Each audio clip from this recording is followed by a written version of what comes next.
the hope for the human race is that increasingly men and women, but I agree with the feminists, men tend to be more the problem on this. I mean, we're the ones that love the firepower. So men have to let this thing come within, and taking it off of the man out there, bringing it within. But what comes with that, what comes with the book, also comes the responsibility, the stewardship of those energies and those responsibilities.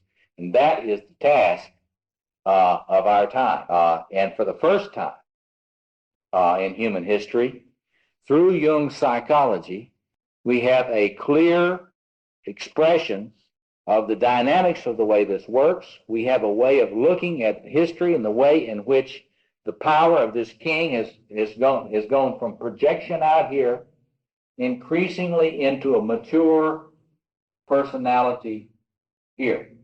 See, here's a rule about men as opposed to boys. Men do what is necessary. They do what is necessary. They don't do it because they like the sacrifice that they have to make, but they do it for cosmos. Look what we do in the modern world. We're into this modern fantasy. It's fascinating. We actually have got into the idea that you can be a man without giving a shit about the world. It's real interesting. You know, that idea did not exist in the human race until modernity. That idea did not even exist in the human race until the modern world, after myth collapsed. Study any tribe, any tribal culture. Study initiation in any tribal culture. You will find that the definition of being an adult male has to do with participating in that sense, in the men's responsibility for maintaining just worlds.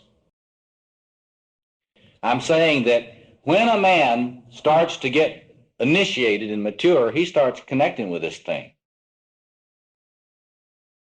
And he finds himself capable for the first time in his life of giving a damn about things that are not merely egoistic,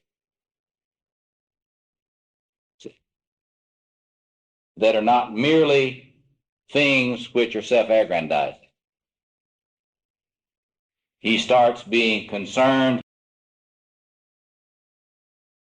I like to say that boys have rights, men have responsibilities,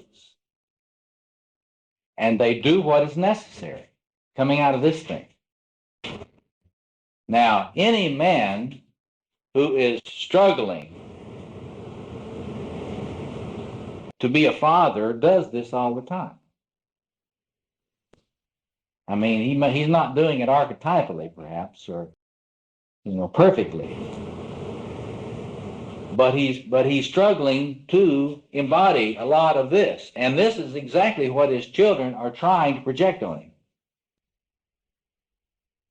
And the whole idea of the good enough father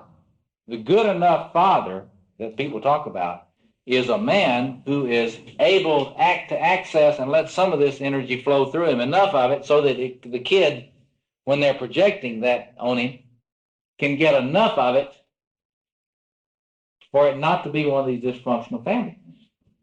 That is, so that the kid can feel that somehow in my father there is a combination of power and goodness.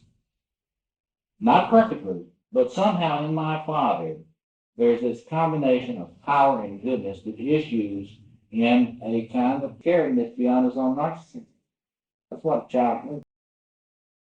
Thanks for watching. Don't forget to like and subscribe or leave a comment. If you like listening to Dr. Robert Moore talk about this aspect of masculinity, you can hear the full lectures where these clips came from by clicking on the playlist on screen now.